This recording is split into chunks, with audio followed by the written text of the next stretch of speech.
What's going on, everybody? I'm Luis Trevino, CEO here at Engage, and I'm on the line today with Krystal Smith, who is co-owner at Next Level Orthodontics. Krystal, say hi. Hello. So we're super excited to have Krystal on the line today because they have just been doing amazingly well. They've exceeded $100,000 in total production revenue. And they just had a massive growth spurt. I think right now they're over $350,000 in total production revenue. They've been doing extremely well, but it wasn't always like that. And you guys had like some trouble in the beginning because you guys are a startup practice. Tell me a little bit about, you guys, your history, where you guys started. Tell me about your husband, who's the doctor there. Take us back to so we can know, a little bit more about Next Level.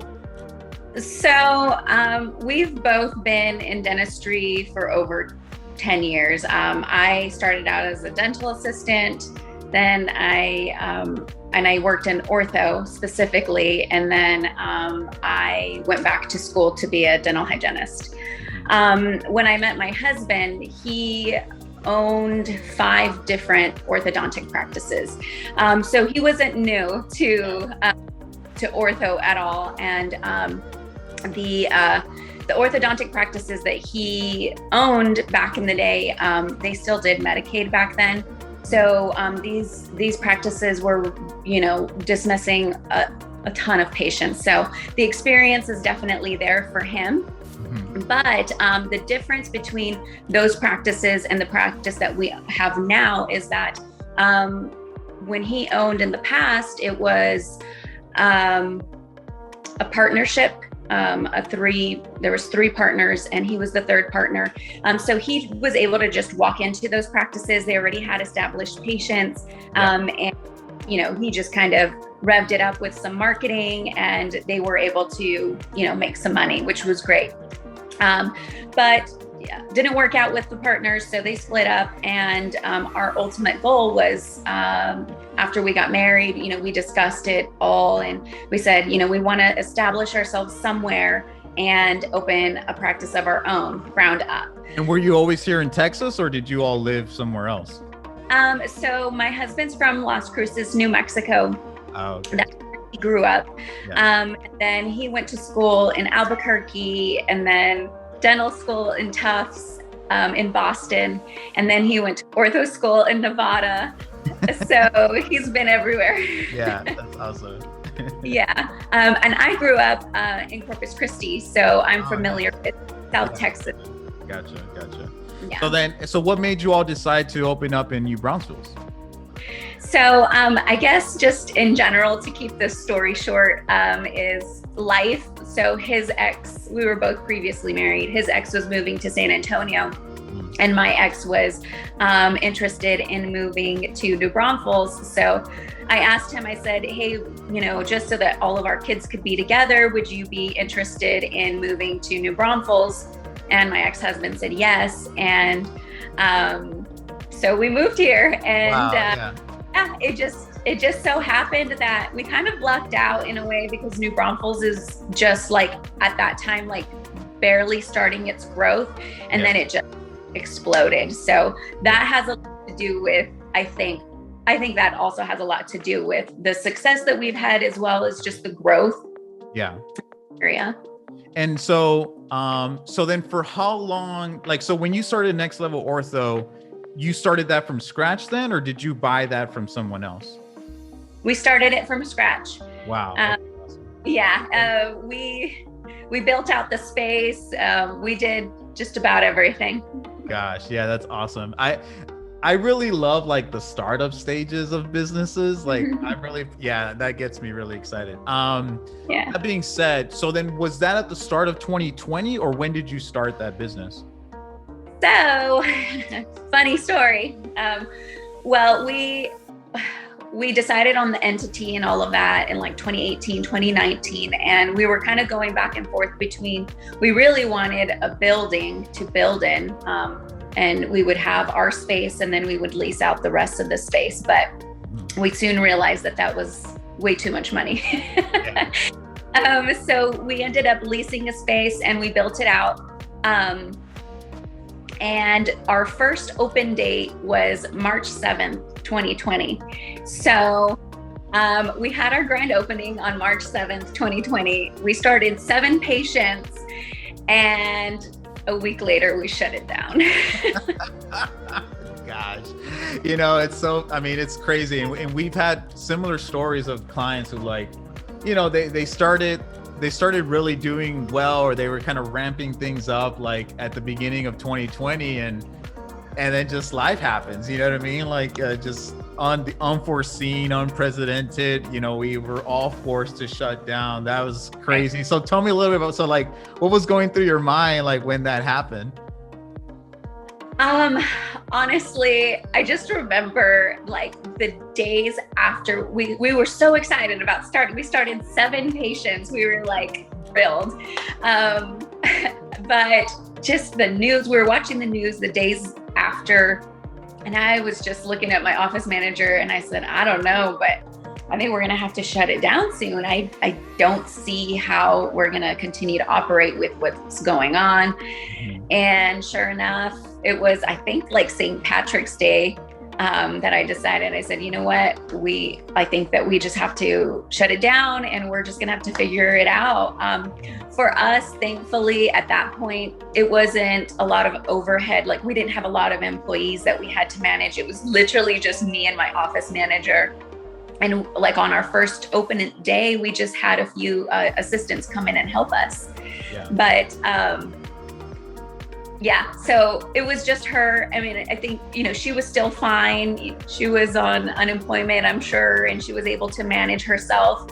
But I guess for us, I mean, my husband never stopped working. He worked like 4 jobs for like, I don't know how long.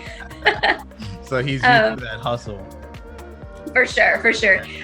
But we were, so we did shut it down. And for us, it was more like we're just waiting a little bit longer to really start up. So it wasn't that bad, but we were really thankful that we were able to get back going whenever May came around, because that's been. Yeah, so that was going to be my next question. Like, you closed up, beginning of March, you guys were closed that month, you guys were closed April, and then you opened up in May? Yeah, I think it was like towards either middle to end of May. So yeah, that's when we started seeing patients again. For sure. And we didn't really start working together towards like, I want to say Q3, Q4 of 2020. So like, take me back, like what was going on in your business once you reopened, and then like prior to working with us? So, I mean, we've always been into marketing. We've, in the previous practices that my husband owned and I was a part of, we were all about events and marketing and, doing all the fun stuff, social media and all of that. But none of those things were possible this year or last year. Yeah, okay. Because of we couldn't do any events. We were new in town. There's new competition, and then established competition here in this town. And I think that we have a lot of confidence in ourselves and just the personalities that, and the environment that we try to create. And so our biggest thing was like, if we can just get people in the door, like we just need them to meet us, and then we can get them started, and then hopefully they'll like us enough and they can tell their friends. Because at this point, we don't really know. But I was definitely looking into Google ads and Facebook ads, and I've done quite a few things like that before. I've actually done Facebook ads on my own, but when you're opening a practice, you have like 10 million things that you never even thought you would have to do. Sure. So it was hard for me to maintain that, for sure. Yeah, no, that's all. Yeah, definitely. I mean, it's like part of being an entrepreneur is like you have to wear all the hats, literally. Yeah. You're doing a little bit of financing, of accounting. You got to do all your like tax work. Like you got to obviously do marketing. You got to do delivery. Oh, yeah. All of it. Dealing with vendors, like, yeah, exactly. Yeah, I know exactly what you're talking about. So then, okay. And then, so you guys were doing that. you couldn't do the events. You were doing some like marketing and some advertising yourselves.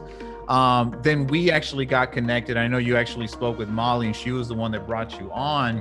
What kind of made you guys want to pull the trigger with us? Like, what was going on in your business at that time? You said, you know what? I mean, yes, like I can't do this, like, because I have all these other things I need to do. I need to find a good strategic partner that can help us.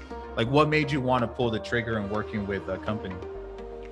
Well, I mean, like I said, I think we were just kind of diving into just about everything at that point, because it's different whenever you grow up in a certain area and you know what works in that area. Like in Corpus Christi, I knew that town from top to bottom, and I knew what worked and what didn't.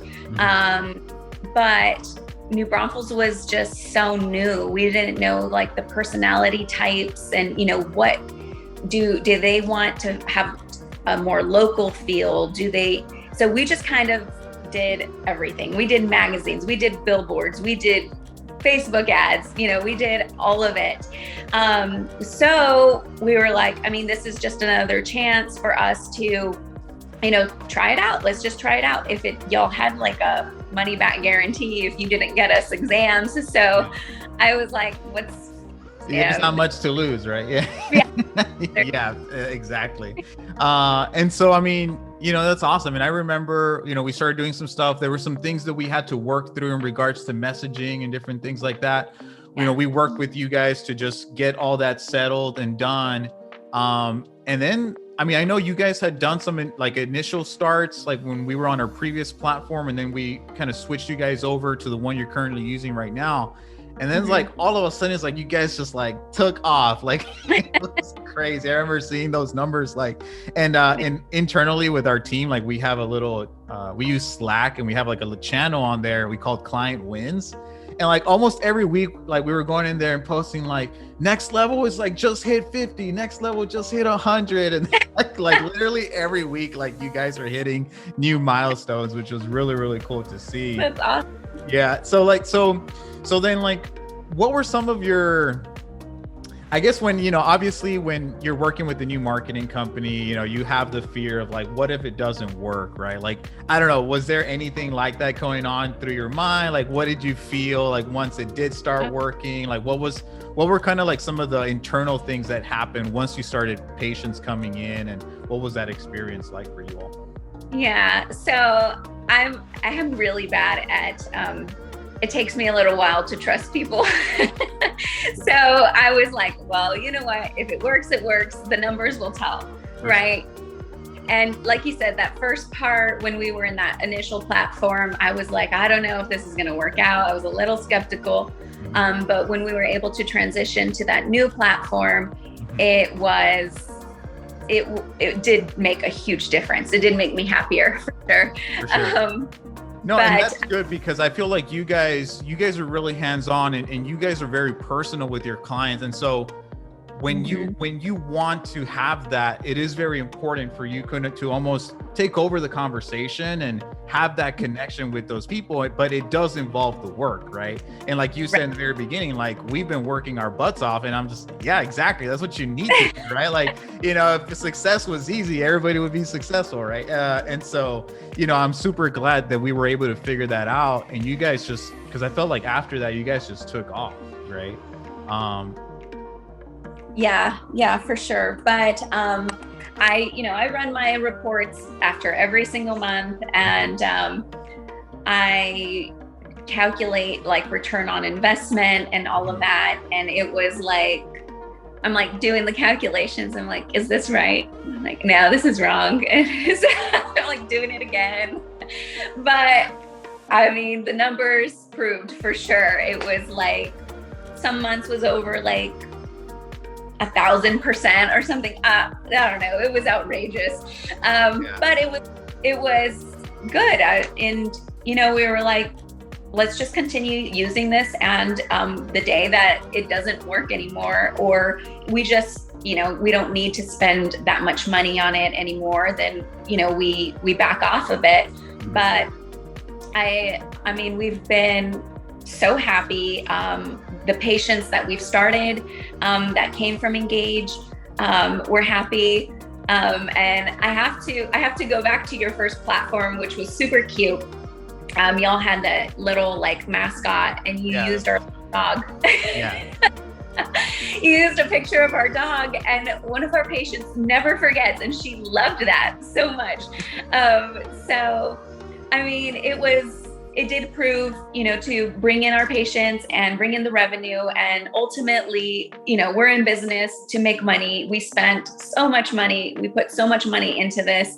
And we're finally seeing, those profits come in finally. Yeah, the fruits of your labor, and that's what I get really passionate about what we do, because like I said earlier, right, I'm really passionate about helping people grow their business in like those startup stages. Like that's what I get really excited about.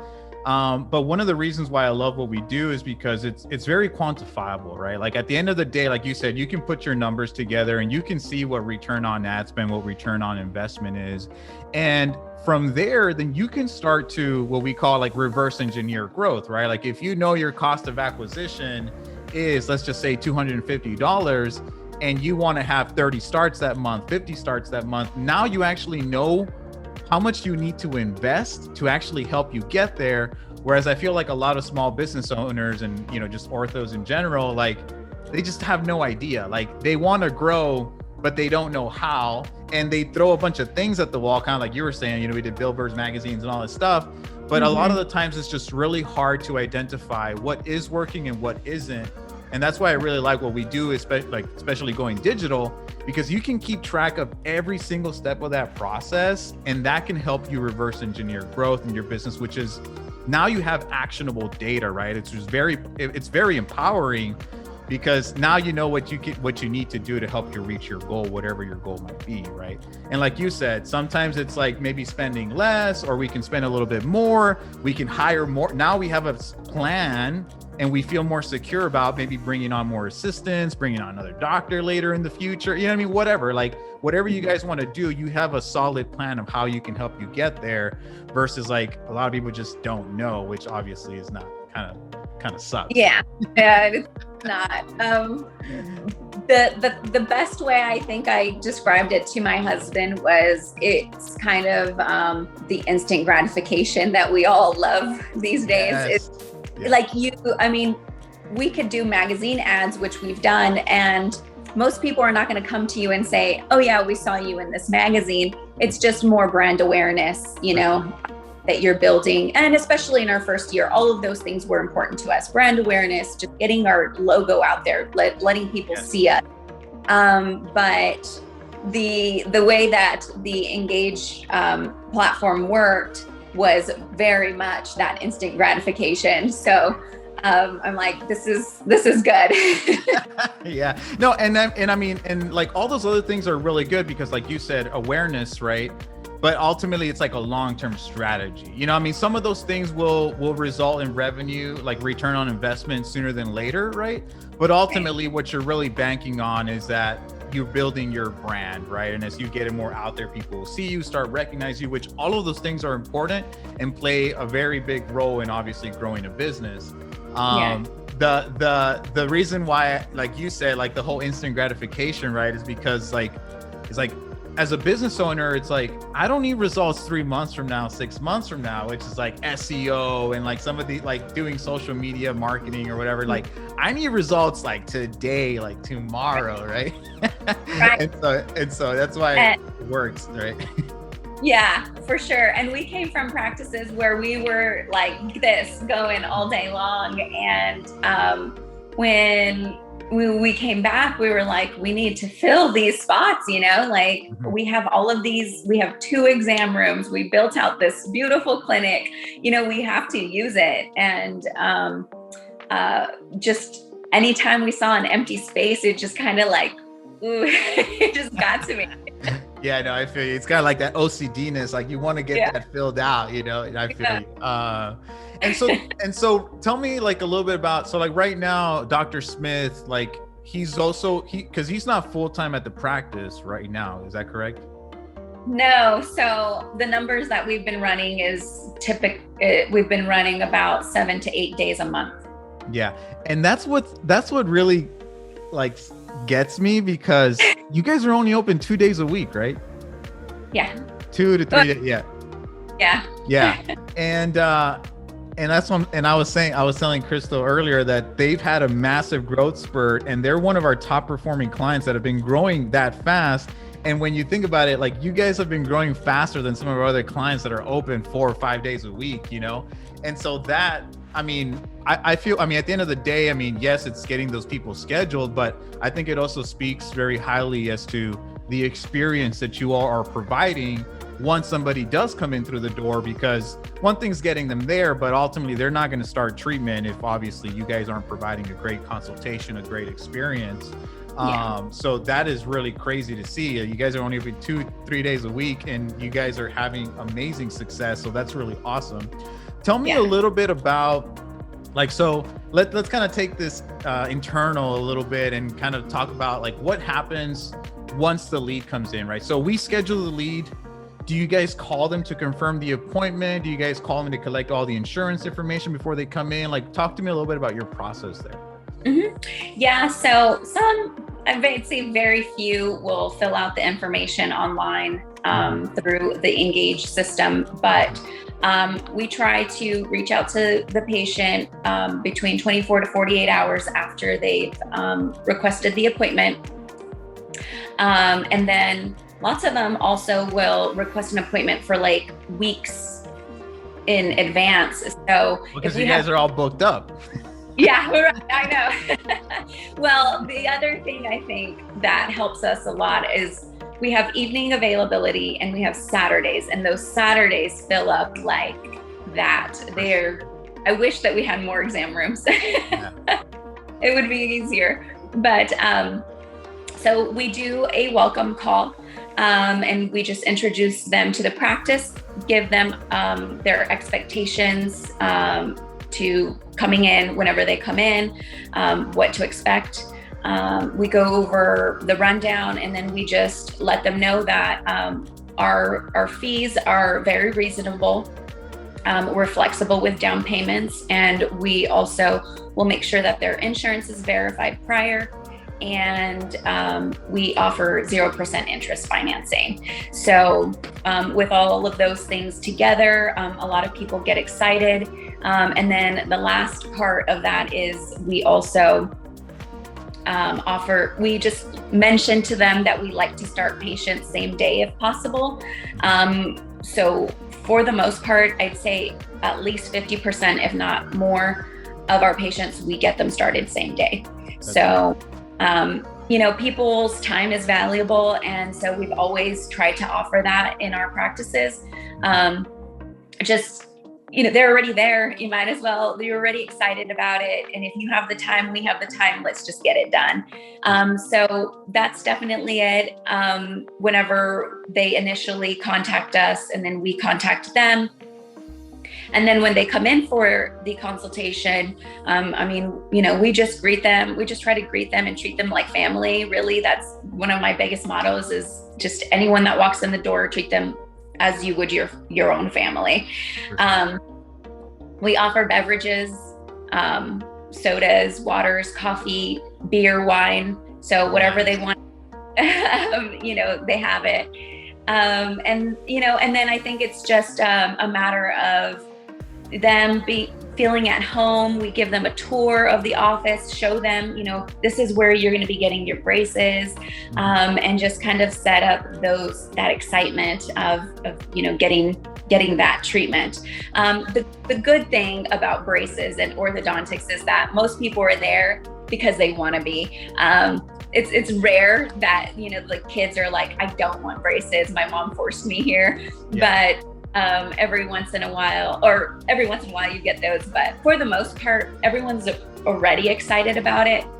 And then it's just a matter of my husband, Dr. Smith, he has a lot of experience, and he's very confident in his treatment and the way that he presents treatment.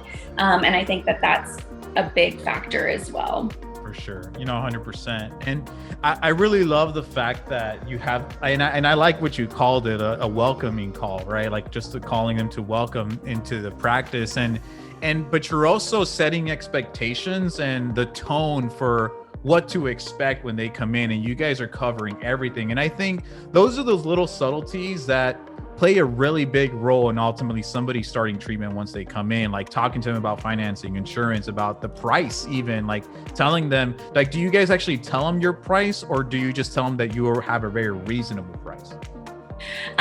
So, I mean, we can tell them where our prices start. They're allowed to tell them that, but we can never tell a patient what their treatment is going to cost, because everyone's for sure. Yeah, you guys give them like the starting point, essentially, right? Yeah. Okay. Right. But and that's another reason. That's just another reason you should come into your consultation. Is so that we can give you that accurate quote. We can verify your specific benefits. It's the same whenever they call, do you accept Delta? Well, yes, we accept Delta, but we need to verify your coverage. So we make sure that we do that for all of our patients. And we just explain that to them over the phone. And then we're able to provide that quote to them whenever they come in. Yeah, that's awesome. And so once they come in, talk to me a little bit about the consultation, right? So it's like they'll come in, I'm assuming like there's one of the assistants that talks to them first, and the doctor comes in, consults, but then like he just kind of talks to them for maybe, I don't know, 15, 20 minutes, and the assistant comes back in to like get them to start treatment, or how do you guys work that internally? So we have a treatment coordinator that handles, specifically, she handles new patients. So she does the welcome calls, she does the exams with doc, and then she presents the treatment cost at the end. So they're kind of always in contact with that same person. That's kind of the ultimate goal. Right now we only have one, but hopefully in the future we'll have two. And, they'll have their own set of patients. But I like to have that, what's the word? Just consistency. Yes, that's what I was going to point out I mean, I don't know if you guys were doing that on purpose or not, but it's actually a very important thing, because you're establishing that relationship with them from that initial phone call all towards the end. So keeping that consistent, that's really good. Yeah. Definitely. So that's always been the goal, is, for the treatment coordinator to handle the new patients for that specific reason, because she knows, she may have talked to mom, and mom has, she just went through a divorce, or, like, you just don't know the story, but that treatment coordinator does. And so all of those things into consideration when she's presenting treatment. She's not going to say, you need to pay this in full. You're able to work with that patient for sure with more knowledge. Yeah, no, that's really good. And I mean, just to kind of say, like, because we obviously keep track of like our clients and their start rates and all that stuff. And I was looking at reviewing yours again, and you guys, she's doing really well, right? But I was looking at like on braces, you guys have a 61, at least from our leads, like a 61 closing rate. And then on the Invisalign campaign, a 67 start rate, that's really good. Like that's like some of the best we've seen, like especially on Invisalign, because a lot of times Invisalign is a little bit harder to get starts than like just an actual braces. And so that actually speaks a lot to just, her knowledge, her skill, and like the operations that you guys are doing internally, because, obviously it's working, right? And she's doing a really good job. And that's one of the things too, like, I feel like a lot of people don't understand that, like, and we've had this issue before, because we've had some TCs that feel very proud about having a 85% start rate, or, like a really high start rate. But then when you dig in a little deeper, it's like, well, where did those leads come from? Well, they were a referral, or, like maybe a dentist referred them, or one of the other patients referred them. And when it's a referral like that, I mean, your start rate is expected to be very high, because they're already coming in with that relationship, right? But when you have a 60+% start rate on a cold lead that has never heard of you guys before, or at least has not heard about you that much, that's where like the money is. Like if they're really good at closing somebody that has never been into, has never heard about the practice prior to the ad itself, that's when like you have found like that, that person that does a really great job, and she is doing phenomenally well. So Right. congrats, right? Yeah. That's awesome. She's a superstar. Yeah. We love, and she loves to hustle as well. So she's like, I want to do all of the exams. I'm like, okay. Yeah, you need that type of person in there, and that's actually really, really good. Tell me a little bit about the financing. So right now you guys do in-house financing. Is that your only option, or do you also offer like, Green Sky, Care Credit, something along those lines? Yep. Yeah, we accept Care Credit. So patients have that option. However, most of them opt out because they end up having to pay interest most of the time with Care Credit, or they have to do a credit check and all of that. So we don't do a credit check or anything like that. Basically, we offer them the ability to finance their treatment over their treatment time, up to 3 months after. So if they're 24, they can finance up to 27 months. So lots of times that'll bring down their monthly payments, and they're super happy about it. The other thing is, I have to give credit a lot to our ortho software as well, because it does make things a lot easier whenever you're presenting. What do you guys use? We use Ortho Minds, and Ortho Minds is a newer software, but the way that we're able to present it to them, they're able to clearly see, okay, if you give $1,000 down and you finance for 24 months, this is what your monthly payment will be. So it's easy to, it has like this little slider, and we can play around with the numbers, and patients love that. And they're like, oh, this is cool. Like, I mean, there's nothing shady going on. We're showing you all of the numbers up front. And then, we have a recommended down payment, and then we have a minimum down payment. But those are just numbers that we have up there because, I mean, that's what most people like to do for down payments. But we're still flexible. Like, even though it says $500 minimum, we're still going to be flexible. I mean, if they have insurance that we know insurance is going to pay us up front, we're going to be super flexible with a down payment.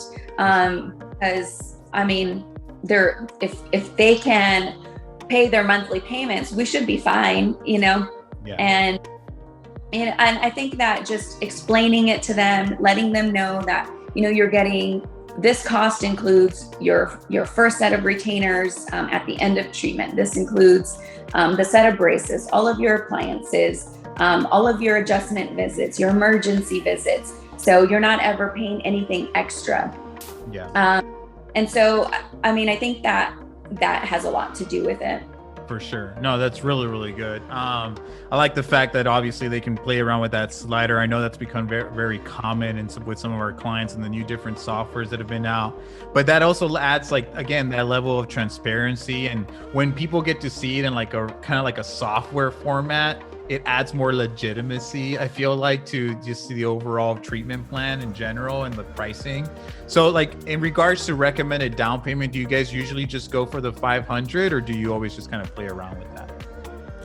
So our recommended down payment is actually $1,000. Gotcha. The minimum is 500. I can always change those on the back end if I need. But for the most part, we've been able to get around that, on average, somewhere between 500 and 1,000 for a down payment. So it's been working. And a lot of the times, like, it's very easy to do that for braces, but do you guys do the same thing for, like, when you're using clear aligners like Invisalign, or does that change a little bit there as well? No, I mean, we present the treatment the same way and the cost the same way. We just have different fees. Invisalign is pretty expensive with their lab. But we also have other clear aligner options that they can choose from. So now, we using like 3M or something like that? Yeah. So, I mean, we have a 3D printer, so we've done very limited cases where we can do in-house. But the other option is called Spark, and their lab fees are way lower than Invisalign. And so, I mean, it doesn't make sense for us to charge the same as Invisalign we don't charge the patient that. The reason we have to charge so much on Invisalign in particular, that brand, is because their lab fees are fees. Yeah. It's so expensive. No, that's true. And I've always recommended to orthos that like they should have some type of internal printer, like even if it's maybe you don't use it all the time, like maybe the case is easy enough that you can just do something like that. Maybe for the more complex cases is you use something like Invisalign or whatever, but like having that option available to you where it's not going to cost you thousands of dollars just to print, to get that aligner, like it's a game changer because now you don't have that overhead. And we have some clients that have just do pure like printing in-house, and they do really well. Obviously better than Invisalign, just because they're more profitable. But no, that's really, really good. Well, gosh, I mean, I think that kind of takes us through that entire process. So I'll ask you two last questions, right? One is more in regards to, for any other ortho out there that is maybe just starting their business, maybe they had a similar story to what you guys are going through right now. Like, what would be your one advice to them to like help them grow their business or just anything in general? I don't know if you have any insight like that would be valuable for them. Well, I'd say, for sure, hone in on your marketing because figure out what works for you.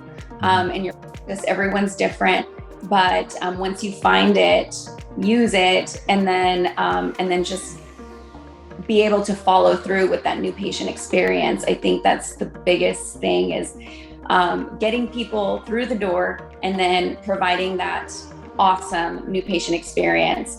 And I think that's really the golden ticket. I don't know.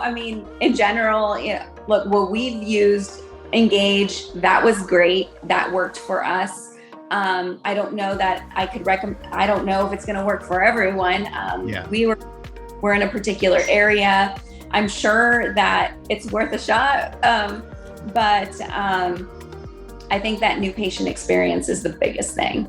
For sure. No, that's good. And that's why I always say it's like every time we work with somebody, it's like a 50-50 effort, right? Like if marketing is good and patients are coming in, but that consultation process, that patient experience isn't there, well, then it's not going to work, and vice versa, right? Like you can have the best TC in the world, the best doctor in the world, but if people aren't coming in, which was, what was happening with you all, then it's like, then nobody knows, right? Nobody knows that you exist, and, it's not going to work out, right? And so both of those things need to be there, and they need to be married together. So ultimately you can have the result that you want, right? And so that is really, really good. And last question, like for anybody that is on the fence of working with us, like, I don't know, what would be your insight or recommendation? I do have to thank you guys because obviously we know what happened last March, and we had no idea where we would be at this point after months of being shut down and all of that. But I do have to say thank you to y'all because the goals that we had for our 2 years, we were able to accomplish those in 1 year in the middle of a pandemic. Pandemic. Oh my God, that is amazing. That makes me feel warm and fuzzy. Well, no, that is so awesome. Thank you to you guys. No words. I'm actually just really, really excited because, again, like what I said earlier, like nothing gets me more excited about just helping people grow their business. That's why we do what we do. So that's really awesome to see and to hear that you guys are doing so well. Well, Krystal, thank you so much. It was great having you on today. And we're excited to hear more about the success that we know you'll continue to have. So thank you so much for jumping on, and have an awesome day. Bye-bye. Thank you. You too.